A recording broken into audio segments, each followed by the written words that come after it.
Hello my dear student, आज जो है हम लोग इलेक्ट्रोस्टैटिक्स को एकदम डिटेल से जानते हैं।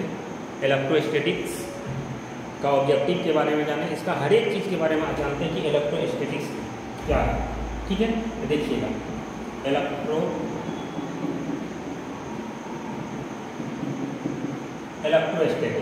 इलेक्ट्रोस्टैटिक्स का हिंदी होता है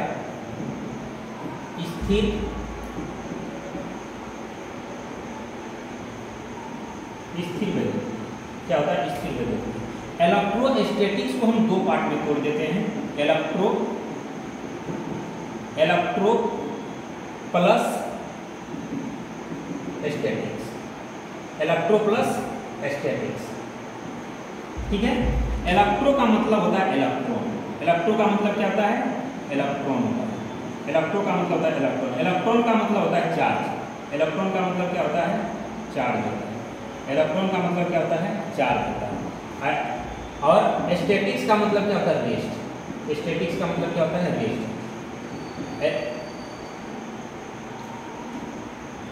इलेक्ट्रो से क्या होना? इलेक्ट्रॉन से हुआ इलेक्ट्रिक। समझिए, electro plus statics equal to electrostatics. Electro का मतलब होता है इलेक्ट्रॉन और इलेक्ट्रॉन का मतलब होता है इलेक्ट्रिक। क्या होता है? इलेक्ट्रिक। इलेक्ट्रिक का मतलब होता है विद्युत। इलेक्ट्रिक का मतलब क्या होता है? विद्युत। क्या होता है? विद्युत होता है। और इलेक्ट्रिक से क्या हो गया? चार्ज। इलेक्ट्रिक से क्या हो गया? चार्ज। चार्ज मतलब क्या होता है? आवेश। चार्ज मतलब क्या होता है? आवेश होता है। और स्टैटिक्स का मतलब होता है, स्टैटिक्स से होता है रेस्ट, और रेस्ट का मतलब क्या होता है? विराम होता है। तो हम लोग कह सकते हैं कि इलेक्ट्रोस्टैटिक्स भौतिकी का वह भाग है जिसमें विद्युत या आवेश के गुण तथा प्रभाव का अध्ययन किया जाता है, जबकि आवेश किसमें हो? विराम में हो। जबकि आवेश किसमें हो? विराम में हो। ठीक है, तो इस पूरे चैप्टर में आवेश को किसमें पढ़ेंगे? तो विराम में पढ़ेंगे। पूरे चैप्टर में आवेश को किसमें पढ़ेंगे? तो विराम में पढ़ेंगे। किसमें पढ़ेंगे? विराम में पढ़ेंगे। ठीक है, विराम में पढ़ेंगे। तो हम लोग कह सकते हैं कि इलेक्ट्रोस्टैटिक्स फिजिक्स का वह ब्रांच है जिसमें विद्युत या आवेश के गुण तथा प्रभाव का अध्ययन किया जाता है, जबकि आवेश किसमें हो? विराम में हो। स्थिर विद्युत कहलाता है। क्या कहलाता है? स्थिर विद्युत कहलाता है। तो देखिएगा, अब इस चैप्टर में जो है आवेश किसमें रहता है? तो रेस्ट में रहता है। तो नोट में जो है ऑब्जेक्टिव के तौर पे नोट में जो पूछा जाता है वो देखिए। नोट में जो पूछा जाता है, सपोज दैट मान लेते हैं कि आपके पास दो वस्तु है। क्या है? दो।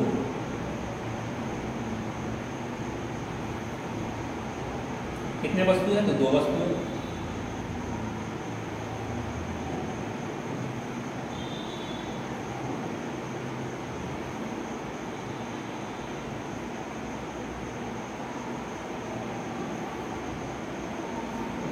देखिएगा, इस पर क्या चार्ज है? Plus charge. ये दोनों वस्तु अभी क्या है? उदासीन है। दोनों वस्तु क्या है? उदासीन है। इस पर प्लस चार्ज है और माइनस चार्ज है। दोनों इक्वल है। प्लस चार्ज और माइनस चार्ज क्या है? दोनों इक्वल है। ठीक, अब ये दोनों वस्तु को क्या करेंगे? रगड़ करेंगे। क्या करेंगे? रगड़ करेंगे, यानी रब्ड करेंगे। इस दोनों को क्या करेंगे? रब्ड करेंगे। और दोनों को अगर रब्ड करेंगे तो दोनों पर क्या हो जाएगा? आवेश उत्पन्न हो जाएगा। यानी बड़का जो है छोटका को क्या देगा? इलेक्ट्रॉन देता है। क्या देता है? इलेक्ट्रॉन देता है। इलेक्ट्रॉन देगा। अगर यहाँ से इलेक्ट्रॉन बाहर निकलेगा तो इस पर प्लस चार्ज, और ये इस पर चला जाएगा तो इस पर माइनस चार्ज होगा। ठीक है, इलेक्ट्रॉन यहाँ से अगर बाहर निकल रहा है तो इस पर प्लस चार्ज और उस पर क्या हो जाएगा? Minus charge. यानी हम लोग कह सकते हैं कि किसी वस्तु पर आवेश इलेक्ट्रॉन के कमी या अधिकता के कारण होगा। यहाँ से निकलेगा तो इस पर कमी हो जाएगा, इस पर क्या हो जाएगा? कमी हो जाएगा, और यहाँ क्या हो जाएगा? अधिक हो जाएगा। यहाँ क्या हो जाएगा? अधिक हो जाएगा। ठीक है, क्या बोले कि किसी वस्तु पर आवेश इलेक्ट्रॉन की कमी या अधिकता के कारण होता है, अर्थात इलेक्ट्रॉन के स्थानांतरण के कारण होता है। यानी इलेक्ट्रॉन जो है एक वस्तु से दूसरे वस्तु में जाएगा तो क्या हो जाएगा?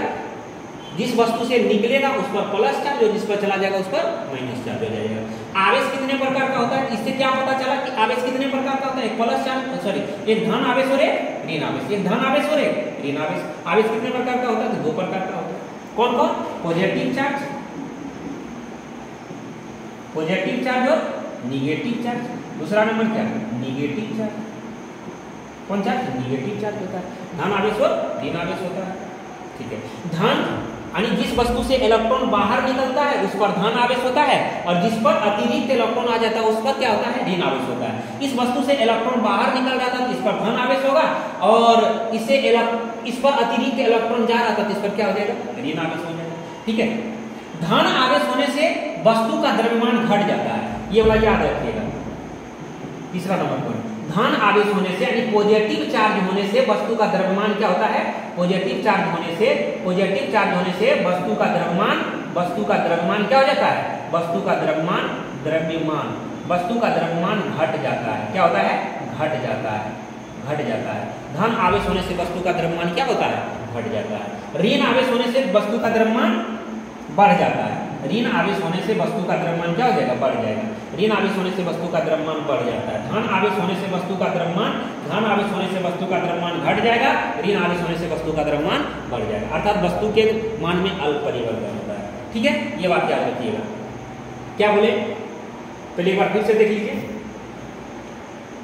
इलेक्ट्रोस्टैटिक्स को दो पार्ट में तोड़े, electro plus statics equal to electrostatics. Electro का मतलब होता है इलेक्ट्रो का मतलब क्या होता है, तो इलेक्ट्रॉन होता है। इलेक्ट्रो का मतलब क्या होता है, इलेक्ट्रॉन से क्या होता है, इलेक्ट्रिक से क्या होता है, चार्ज, और स्टैटिक से क्या होता है, रेस्ट मतलब होता है विराम। तो हम लोग कह सकते हैं कि स्थिर विद्युत की भौतिकी का वह भाग है जिसमें विद्युत या आवेश के गुण तथा प्रभाव का अध्ययन किया जाता है, जबकि आवेश किसमें हो, विराम में हो, स्थिर विद्युत की कहलाता है। ध्यान से समझिएगा। अब किसी वस्तु पर आवेश किसमें होता है, तो विराम में होता है। अब जब दोनों वस्तु को रब्ड करेंगे तो आवेश आदान प्रदान होगा। तो बड़ा मान लेते हैं इस वस्तु से इलेक्ट्रॉन इसमें जा रहा है, तो जिससे बाहर निकल रहा है यहाँ कमी हो जाएगा। कमी होने से धन आवेश और अधिक होने से ऋण आवेश होता है। ठीक है, आवेश दो प्रकार का होता है, धन आवेश और ऋण आवेश होता है। आवेश कितने प्रकार का होता है, धन आवेश और ऋण आवेश, यानी कमी और अधिकता के कारण ही वस्तु पर क्या होता है, आवेश होता है। किसके कारण, तो इलेक्ट्रॉन के हस्तांतरण के कारण। तो हम लोग क्या देखें, धन आवेश कब होगा, जब जिस वस्तु से इलेक्ट्रॉन बाहर निकलेगा उस पर धन आवेश होगा, और जिस वस्तु पर अतिरिक्त इलेक्ट्रॉन आ जाएगा उस पर ऋण आवेश होगा।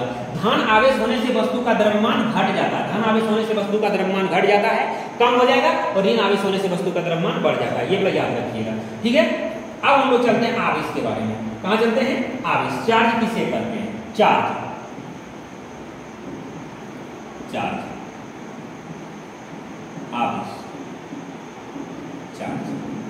चार्ज किसको कहते हैं, तो किसी चालक से इलेक्ट्रॉन के प्रवाह को क्या कहते हैं, आवेश कहते हैं। किसी चालक से, मान लेते हैं ये चालक है, क्या है ये चालक है, इस चालक से इलेक्ट्रॉन के प्रवाह को हम लोग क्या कहते हैं, आवेश कहते हैं। इस चालक से इलेक्ट्रॉन के प्रवाह को क्या कहा जाता है, आवेश कहते हैं। मान लेते हैं इससे क्या प्रवाहित हो रहा है, इलेक्ट्रॉन प्रवाहित हो रहा है। कितना हो रहा है, मान लेते हैं n इलेक्ट्रॉन प्रवाहित हो रहा है। तो क्या बोला गया, किसी चालक से इलेक्ट्रॉन के प्रवाह को क्या कहते हैं, आवेश कहते हैं। इसे बड़ी क्यू या छोटी क्यू से सूचित किया जाता है। इसे बड़ी क्यू या छोटी क्यू से क्या किया जाता है, सूचित किया जाता है। ठीक है, तो ये क्या है, चालक है। ये क्या है, चालक। चालक से क्या प्रवाहित हो रहा है, इलेक्ट्रॉन प्रवाहित हो रहा है। क्या हो रहा है, इलेक्ट्रॉन प्रवाहित हो रहा है। इलेक्ट्रॉन प्रवाहित हो रहा है, तो इलेक्ट्रॉन कितना प्रवाहित हो रहा है हमको नहीं पता, तो मान लेते हैं n प्रवाहित हो रहा है। तो किसी चालक से इलेक्ट्रॉन के प्रवाह को क्या कहते हैं, आवेश कहते हैं। आवेश को हम लोग क्या चीज से सूचित करते हैं, तो q से सूचित करते हैं, q से सूचित करते हैं। तो आवेश अर्थात आवेश बराबर क्या हो जाएगा, अर्थात आवेश q बराबर क्या हो जाएगा, n ही हो जाएगा। q बराबर क्या हो जाएगा, n ही हो जाएगा।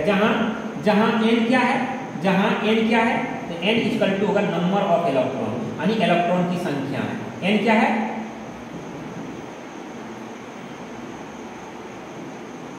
इलेक्ट्रॉन की संख्या। n क्या है, तो इलेक्ट्रॉन की संख्या। ठीक है, e क्या है, तो इलेक्ट्रॉन है। e क्या है, तो इलेक्ट्रॉन है। इलेक्ट्रॉन का e का जो मान होता है, ये आगे भी बताएंगे, -1.6 × 10⁻⁻19 कूलम होता है। e का जो मान होता है, e का मान जो होता है 1.6 × 10⁻⁻19 कूलम होता है। कोई दिक्कत यहाँ तक, ये आवेश का। ये आवेश का एक और परिभाषा होता है। आवेश का क्या होता है, एक और परिभाषा होता है, याद रखिएगा। आवेश का एक और परिभाषा बता रहे हैं, आवेश का, चार्ज का। इसका चार्ज का एक और परिभाषा बताते हैं, चार्ज का एक और परिभाषा हम आपको बता रहे हैं, ध्यान से याद रखिएगा। जैसे समझिए यहाँ पे,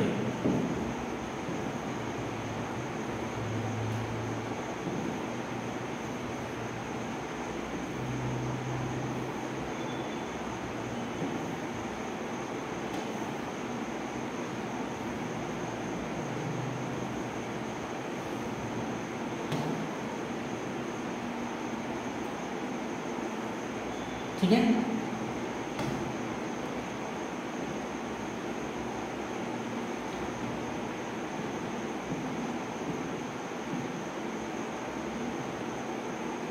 देखिएगा ये प्लस चार्ज और इस पर कौन सा चार्ज माइनस चार्ज, ये क्या है आर है।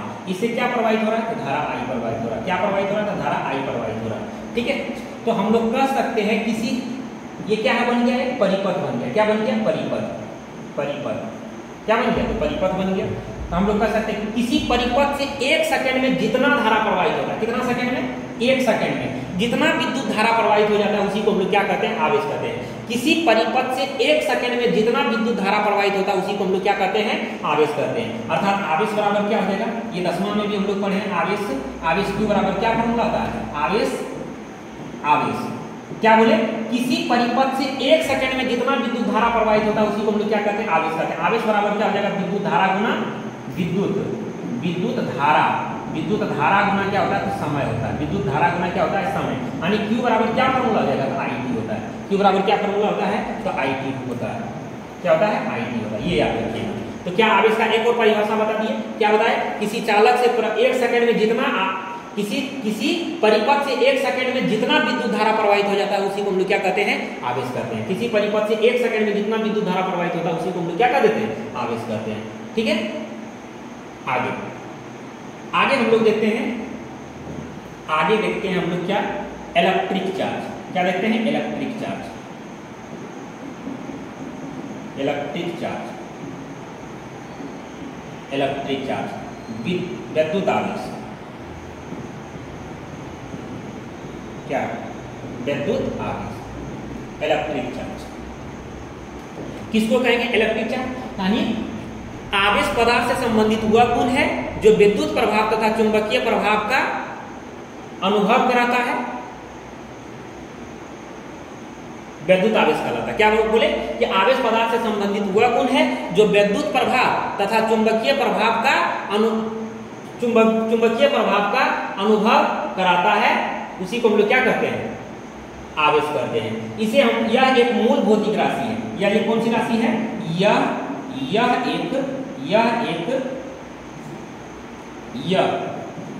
एक मूल भौतिक राशि है। या ये कौन सी है, मूल भौतिक राशि है।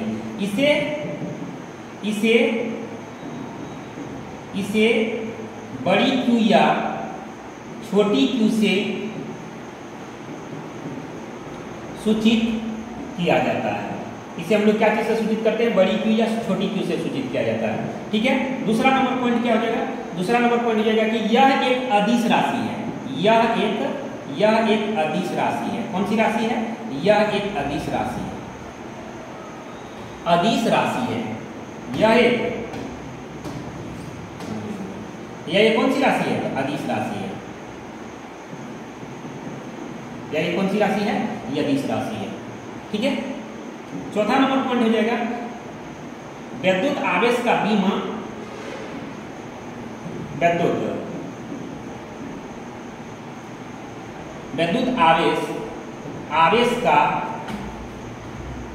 आवेश का एसआई मात्रक, विद्युत आवेश का एसआई मात्रक कूलॉम होता है। क्या होता है, कूलॉम होता है।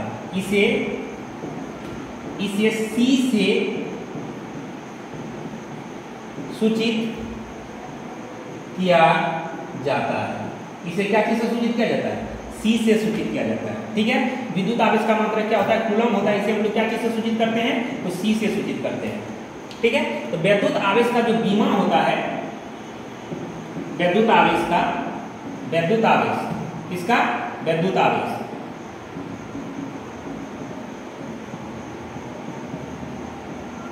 विद्युत आवेश का जो बीमा होता है वह, विद्युत आवेश का जो बीमा होता है AT या IT होता है। AT या IT होता है। जहां ये 2020 में पूछा गया क्वेश्चन है। कब पूछा गया है, 2020 में पूछा गया है। जहां A क्या है, तो एम्पियर है, एम्पियर है। ठीक है,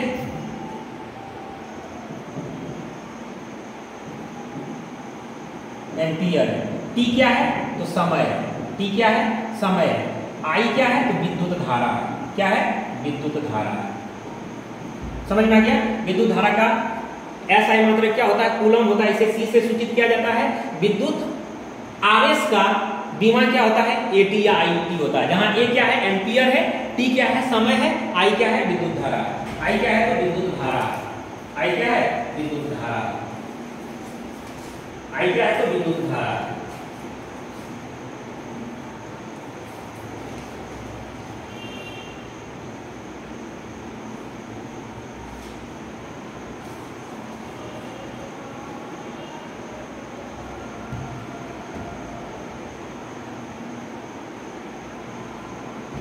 ठीक है, I क्या है? तो विद्युत धारा है।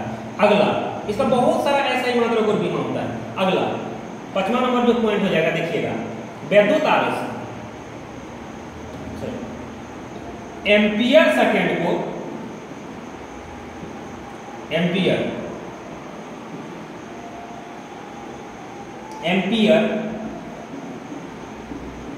सेकेंड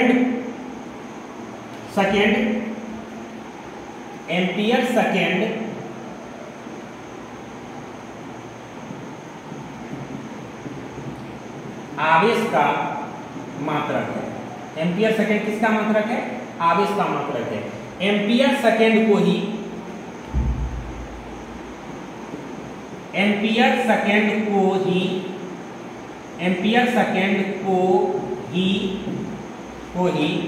क्या कहते हैं?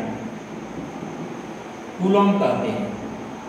कूलम C कहते हैं। एम्पियर सेकेंड को ही क्या कहते हैं? कूलम C कहते हैं।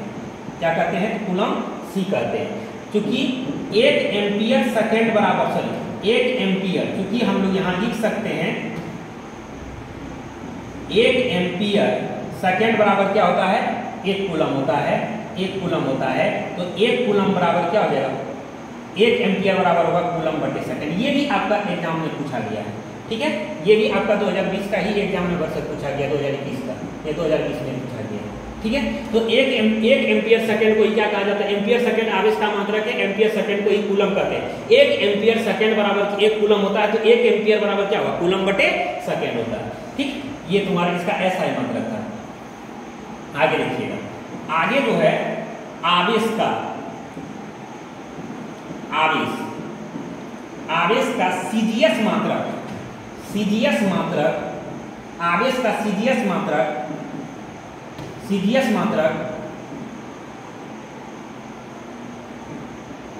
स्टेट कूलम होता है। क्या होता है? स्टेट कूलम या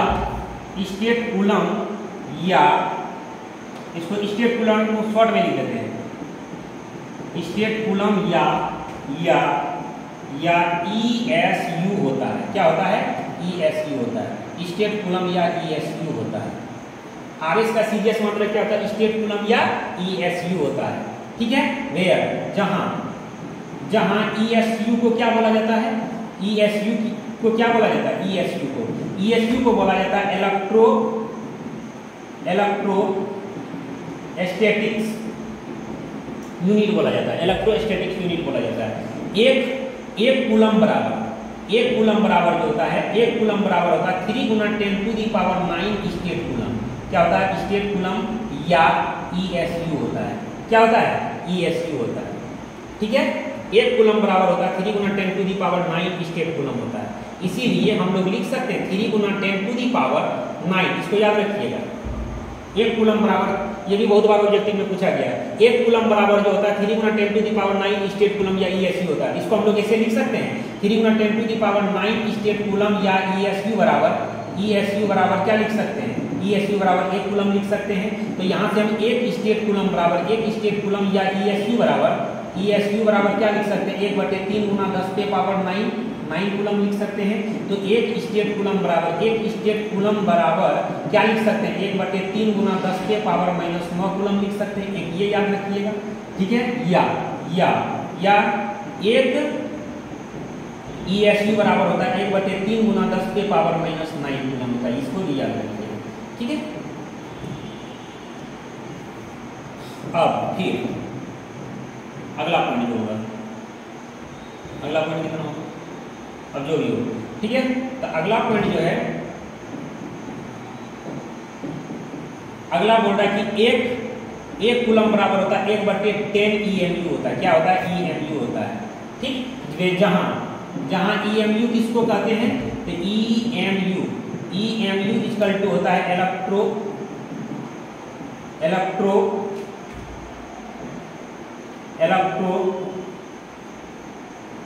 मैग्नेटिक यूनिट। क्या होता है? Electromagnetic unit. EMU का फुल फॉर्म क्या होता है? इलेक्ट्रोमैग्नेटिक यूनिट होता है। तो यहाँ हम लोग लिख सकते हैं इसीलिए क्या 1 कूलम बराबर 1/10 EMU होता है। 1/10 EMU होता है, तो इसीलिए 1 EMU बराबर क्या होगा? 10 कूलम नहीं लिख सकते हैं, 10 गुना 1 कूलम लिख सकते हैं। ठीक है, तो 1 EMU बराबर जो हो जाएगा भाई, 1 EMU बराबर जो हो जाएगा तो 10 गुना, और 1 कूलम का मान कितना होता है? 1 कूलम का मान होता है 3 गुना 10⁹ ESU। क्या होता है? 9 ESU होता है। 9 ESU होता है। तो 1 EMU बराबर हो जाएगा, 1 EMU बराबर होगा 3 गुना 10⁻10 ESU होता है। क्या होता है? 3 गुना 10⁻10 ESU होता है। या हम लोग ये भी लिख सकते हैं 3 गुना 10⁻10 ESU बराबर 3 गुना 10⁻10 ESU बराबर हो जाएगा 1 EMU हो जाएगा। क्या हो जाएगा? 1 EMU हो जाएगा। तो 1 ESU बराबर क्या हो जाएगा? तो 1 ESU बराबर हो जाएगा 1/3 गुना 10⁻10 ESU होता है। क्या होता है? कितना ESU? यहाँ EMU होगा। क्या हो जाएगा? यहाँ पे EMU होगा। EMU होगा। अगर इसको हम सॉल्व करते हैं, क्या करते हैं? इसको अगर हम सॉल्व करते हैं क्या हो जाएगा? 1/3 गुना 10⁻−10 EMU होगा। क्या हो जाएगा? EMU होगा। इसको भी याद रखना। ठीक है, तो ये सब जो पॉइंट है, ये सब पॉइंट ऑब्जेक्टिव में आपको पूछने वाला। जितना भी घेर दिए, जितना भी घेरा गया पॉइंट है भाई, ये सब आपको ऑब्जेक्टिव में पूछा जाएगा। जितना भी पॉइंट को घेर दिया गया है कि 1 EMU बराबर कितना ESU होता है, या 1 ESU बराबर कितना EMU होता है, ये सब आपसे पूछा जाएगा। सब आपसे ऑब्जेक्टिव में पूछा जाएगा। ठीक है, या 1 ESU बराबर कितना कूलम होता है? 1/3 गुना 10⁻9 कूलम होता है। या 1 स्टेट कूलम बराबर कितना कूलम होता है? 1/3 गुना 10⁻9 कूलम होता है। एक कूलम बराबर कितना स्टेट कूलम या ESU होता है? तो 3 गुना 10⁻9 स्टेट कूलम या ESU होता है। ये सब बेसिक क्लास में हम पहले पढ़ा चुके हैं, कैसे ये सब मान आया था, ये सब हम बता चुके हैं। ठीक है, एक और लास्ट पॉइंट बता देते हैं। एक और लास्ट पॉइंट आपको हम बता देते हैं, बहुत इंपॉर्टेंट है कि आवेश का एम्पियर घंटा, याद रखिएगा, एम्पियर घंटा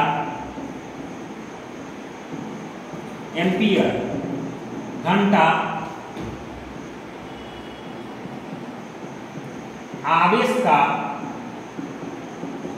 मात्रक होता है। किसका मात्रक होता है? आवेश का व्यवहारिक मात्रक होता है। एम्पियर घंटा को इसे AH से सूचित किया जाता है। इसे क्या किससे सूचित किया जाता है? तो AH से सूचित किया जाता है। 1 एम्पियर घंटा बराबर होता है 1 एम्पियर घंटा बराबर 1 एम्पियर घंटा बराबर जो होता है, इसको हम लोग एम्पियर, 1 एम्पियर को अभी उधर लिखे थे, 1 एम्पियर को बोल सकते हैं कूलम बटे सेकेंड, और 1 घंटा को क्या लिख सकते हैं? 3600 सेकेंड लिख सकते हैं। तो ये सेकेंड से सेकेंड कैंसिल हो जाएगा। क्या हो जाएगा?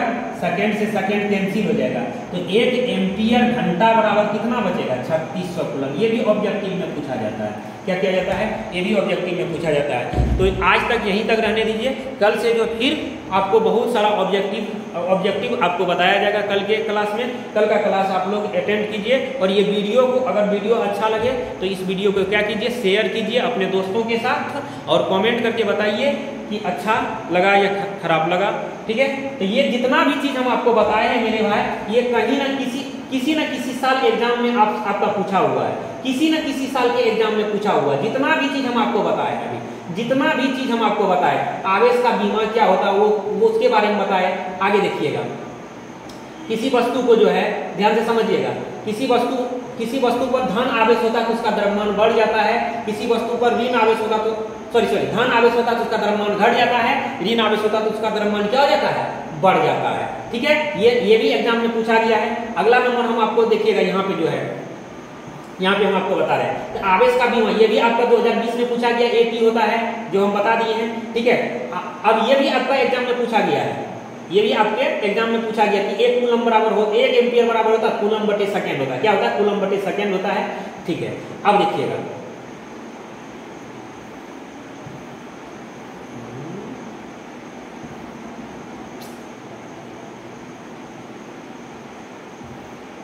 देखिएगा एक कूलम बराबर 3 × 10⁻⁹